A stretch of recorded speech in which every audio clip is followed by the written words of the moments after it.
Henry and the fox. Henry was frightened of Fox.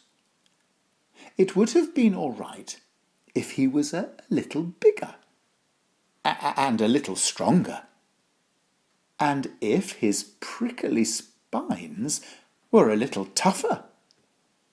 But all in all, he had been born on the smaller, weaker, softer side, and that left him vulnerable to Fox. He had always tried to stay friends with Fox, smiling as they passed and complimenting her on her fine fur and impressive tail. But Fox had always kept a certain look in her eye. Henry thought it was a "one day I'm going to eat you" look, and he was scared. He chose his journeys carefully to avoid the fox's den, and kept a keen eye for any flash of red, brown, or white darting through the undergrowth. But today Henry felt rather giddy. He was looking forward to Swan's pool party. He didn't get much chance to practice his swimming techniques, but at the party he could swim to his heart's content, safe and carefree. His mind was so busy with the thoughts of diving in and swim strokes, of friends laughing and dancing, and of an evening of happiness, that he quite forgot Fox and the normal precautions that he took. Excitement distracted him, and he even took the perilous path near Fox's den, pottering along and making splashing noises, imagining his little feet treading the water. It was an awful shock to come to his senses and find the path blocked by Fox. Worse, there was no other friend in sight or earshot. He was most terribly alone, and almost certainly about to become breakfast. That certain look passed across Fox's eye. Henry was too small to fight, too slow to run, and too weak to resist the fox's powerful jaws. He felt as if he was in battle with a giant, and there was no way he could come out alive. If it was a matter of strength alone and advantage, he was doomed. But then Henry had a brainwave. He remembered his dear dad saying to him often, "There's more than one way to crack a nut." "Hello, dear Fox," Henry said as casually as his nerves would allow. I've come to visit you for your advice." Fox looked startled. "My advice?" Fox responded quizzically.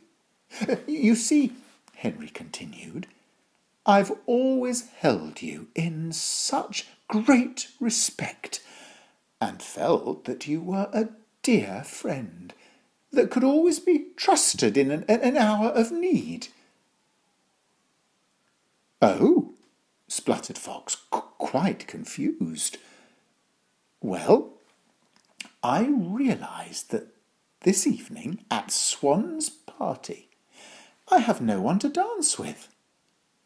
Then I realised that the only one I would be delighted to dance with is you, my dear friend Fox. Fox was quite wrong-footed. Henry continued, I wondered whether you would do me the honour of accompanying me this evening. Fox hadn't even been invited. It would be fair to say that her reputation wasn't really a very good one. Most animals, like Henry, kept a distance. She was quite bewildered. But won't the other animals think it alarming and strange if I arrive at the party? Fox questioned.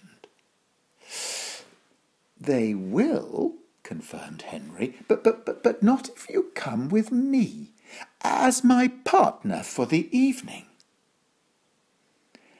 Henry's outrageous suggestion appeared to be working.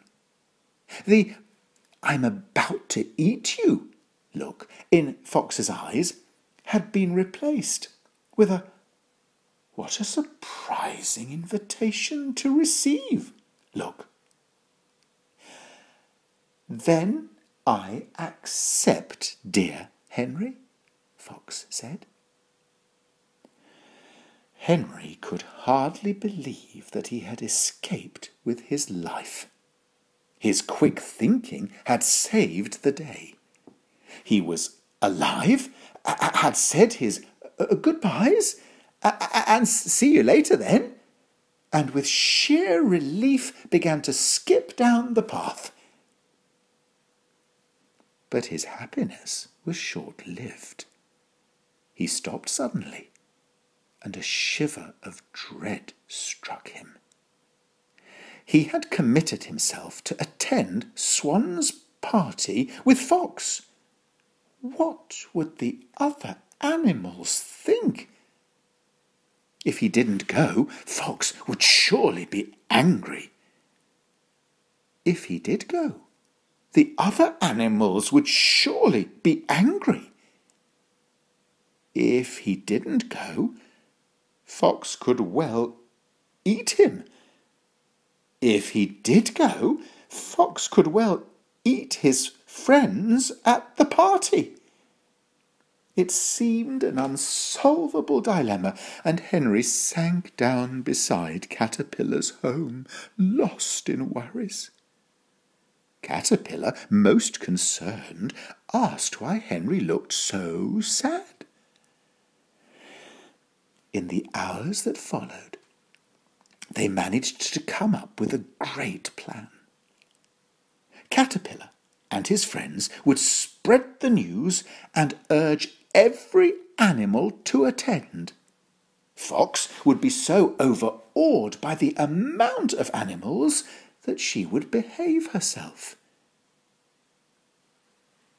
Never before in the forest's history had there been such a party.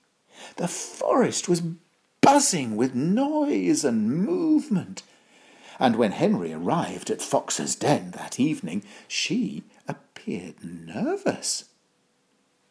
Henry was placed in the unlikely position of having to reassure her. "I'll look after you. There's no need to worry." During the hours that followed, there were some unimaginable sights. Fox and Henry spent the evening dancing, chatting, and even enjoying one another's company. It was a unique event that grandparents would speak of to their grandchildren, and that would ultimately pass into the forest legends. Despite the special evening, Henry made sure he never again accidentally took the path that ran by Fox's den. But if he ever happened to bump into Fox, he noticed that the "One day I'm going to eat you" look no longer passed across her eyes.